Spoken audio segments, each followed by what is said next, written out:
You're listening to the Membership Geeks podcast, bringing you proven practical tips and advice from the leading experts on growing a successful membership business. What's up, everyone? You're listening to another episode of the Membership Geeks podcast. I'm your host, Mike Morrison, the chief membership geek in charge around these parts, and today it's a quick episode just talking about how to deal with the frustration of member refunds. Now, I'm a big advocate of having a good refund policy for your membership, a one that is not unfair, a one that actually, if anything, kind of favors the member a little bit more without being overly harsh, without being too restrictive on them being able to get their money back if they're not satisfied and not happy. There's a term of risk reversal. This is a term that was coined by Jay Abraham, a well-established, very famous marketer, to describe kind of tactics and techniques that shift the feeling of risk away from the customer and towards you, the business. Now, anytime anyone buys anything online, there's always an element of risk unless it's from one of the well-established brands, unless they're buying from Amazon or unless they're buying from, Apple's official website or something like that. They're always going to feel like there's an element of risk because it's the internet. Tales of scams and being ripped off are rife. Concern about security and all of that for the average internet user. This is all the sort of stuff that's going to be on their mind if they are thinking about doing business with you. Even more so if they haven't yet really built an affinity to your company and your brand, and they don't have that trust solidified. They're going to feel like there's a bit of a risk. And that doesn't mean they think you're going to rip them off. There's also the risk that maybe they've just got a little too carried away, a little too excited with what they think your membership's going to be about, and then it'll turn out that maybe it's not quite all that. Or there's always a risk that the hype and the features and all of the buzz and excitement that are generated by the sales page isn't then matched by the actual product that's on the inside. So there's all sorts of risk that someone might feel they're taking if they decide to join you, and that can be enough to put them off. So risk reversal techniques reverse that risk. It does what it says on the tin, and it can help the customer to feel like they're being taken care of, like they have an out, like they are protected. And one of the most common forms of risk reversal is offering a money-back guarantee, a refund guarantee, whereby you promise that if they're not happy for whatever reason, if they want a refund, anytime in their first 30 days or 14 days or 2 months, it varies, but 30 days tend to be the norm. If they're not happy, they can get their money back, no questions asked. Now, for you as a business, there is a risk. There's a risk in offering that people will take advantage of it unfairly, that they'll come along, they'll get loads of value, they'll love everything that they see, and then they'll still ask for a refund at the end of their first month. And sometimes they'll ask for a refund and they'll do so cheerily. Hey, thank you for letting me have that first month. Loved everything. Don't think I need it any longer, but I'd like to get a refund as part of your money back guarantee. There's a risk of that happening, and it is annoying, it is frustrating. But the truth is, it happens so rarely that the benefits of having a generous refund policy far outweigh the downsides, because that policy, that, I suppose, bravery, confidence in your product, we are so confident that you're going to enjoy this that we're going to give you an easy way of getting your money back if you don't. That confidence can instill confidence in your customers, reverses the risk, and can move them off the fence and make it more likely that they'll join. So the benefits and the upsides definitely outweigh the downsides. However, man, it is still frustrating when people do ask for a refund. It is still frustrating when people utilize that money back guarantee.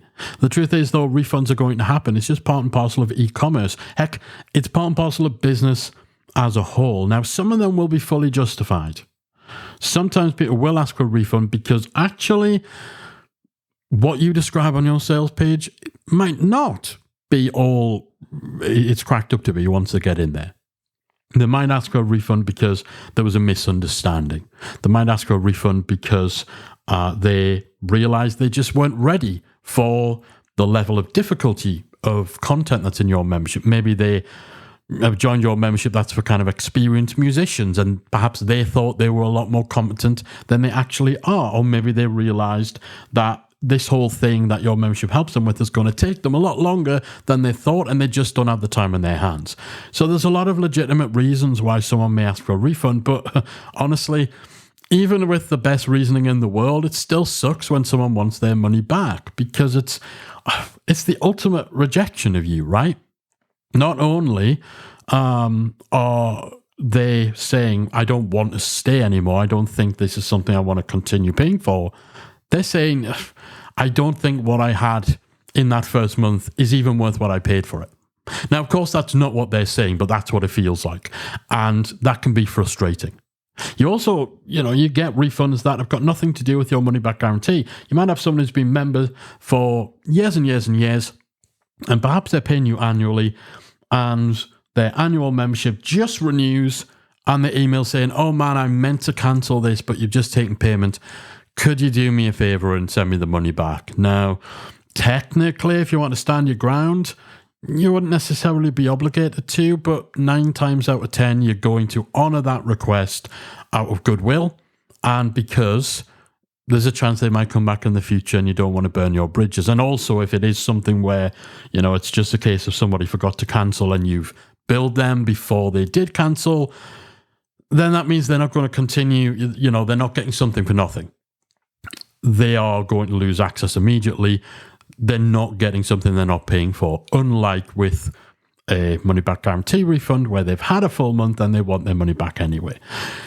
So it can be frustrating, and that's why I recorded this episode, not to kind of give you tactical ways of getting out of giving refunds, because if you're not willing to honor a refund policy that provides this sort of guarantee, don't offer it.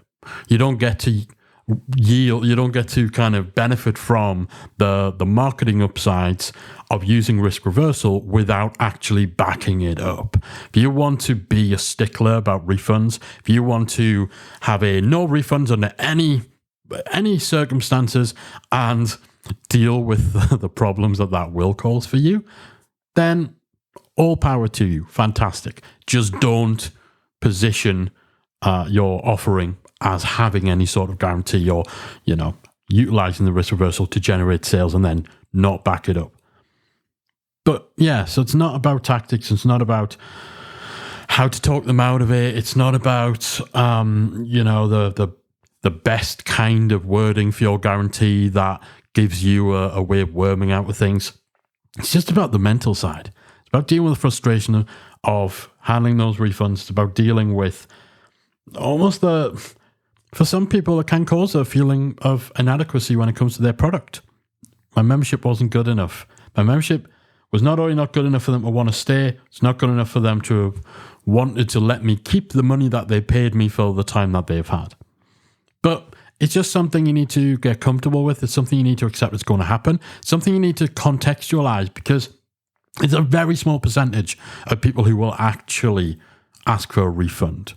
Like, with Membership Academy, there's less than 1% of people over the last 10 years, 9 years, sorry, I'm getting ahead of myself. I'm aging myself. We're in our 10th year now. Less than 1% refund rate. And that's not atypical. That's not uncommon. But they stand out. And you can end up focusing on them in a way that is disproportionate to the rest of your members' experiences. And it always sucks a bit more when it's a new member, because you want new members to come in and really be excited and all of that. And so when they're not, it sucks. But we need to get context. We need to frame things. You also need to recognize, you're just not going to make everyone happy. And so, in the instances where the fit just isn't right, then, you know what? Sometimes it is better to just cut your losses, give them their money back, and refocus on the positive things as quickly as possible. It is frustrating as hell, especially when you know that the person asking for the refund has used your membership to its fullest. Some people do come in, They watch every course that they can. They watch every training they can. They ask a whole bunch of questions in the community. They download everything. And then they leave and ask for their money back. And man, that can be enraging. That can make you feel cheated. But if you do have those hit and run members, and trust me, this happens far less than membership owners think it's going to happen. If you have those members who come in who just hoover up everything and then leave and have the nerve to ask for their money back, it's right you'll feel cheated. They've taken your stuff. Now, it doesn't cost you more by the fact they've done that. You're not losing money, really, but it still sucks. So if that's happening and you feel cheated by the fact that they've taken stuff and you might feel that they've gotten one over on you, just console yourself with the knowledge that people who act like this will never achieve anything with what they've taken from you. They may have downloaded all your PDFs, but it's unlikely they'll actually use them or actually get anywhere in the pursuit of whatever it is your membership facilitates. That sort of underhandedness will infect everything they do. So, frankly, give them their money back and stuff them. So, yeah. Anyway, this is kind of coming off the back of a discussion inside the Membership Academy community from Alexandra, who had a member join, and then 5 days later, after they opened every module with all the PDF downloads and all of that, and they got everything, they then asked to cancel and get their money back. And she was feeling quite icky about how unethical that customer had been. And so, yeah, it wasn't about how do I get out of this. It wasn't about, should I tell them to go stuff themselves?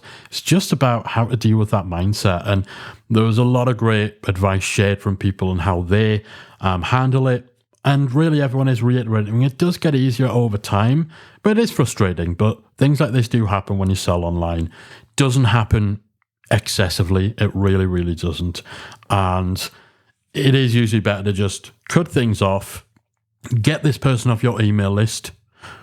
Don't give them any more oxygen. Get them off your email list. Get them out your system. Delete them as a user. Get the money back. Don't even attempt to get feedback from them. Just get done with it. Move on. Focus on more positive things. So, yeah. It's just part and parcel of what happens. Another great piece of advice that was shared in that discussion from Dennis, where, he mentioned that he's been slowly transitioning all of that sort of stuff to his team. Now, obviously, you might not be in a place where you have a team to support you right now, but if you do, look at ways you can transition things like this away to them. So when refunds come in, they can handle it. They can deal with the feedback. They can deal with the technical side of issuing the refund. And all you have to do is keep your eye on the big picture, the total value of the refunds and what your overall refund rate is. And since you're not in the thick of things, you're not the one opening the email, seeing that, oh man, this new member now wants their money back. You're not looking to see what they've been using on your site. You're not dealing with the emotional side of things, the disappointment, the annoyance, the anger. It doesn't mean that it's not going to happen. It just means that you're not having your mood, your mental state, your motivation, frustrated by these kind of situations. So I'm going to wrap up there. I just really wanted to get this one out there just to help with the mindset of this because, I won't lie, I still really get frustrated if someone requests a refund. Not frustrated at them because, I have the money back guarantee. We have a 14-day money back guarantee for Membership Academy. We have it for a very good reason.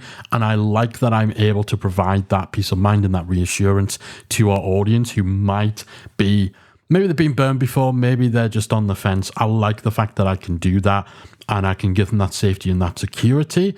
And I like the fact that if there's a legitimate reason, I suppose it doesn't matter what the reason is, but I like the legitimate situations where actually it's just not been the right time. It's just not been the right fit. I'd much rather hit the reset button, give someone their money back and maintain a positive, happy, harmonious community of people who want to be there rather than me just digging my heels in and saying, well, no, I've got your money now.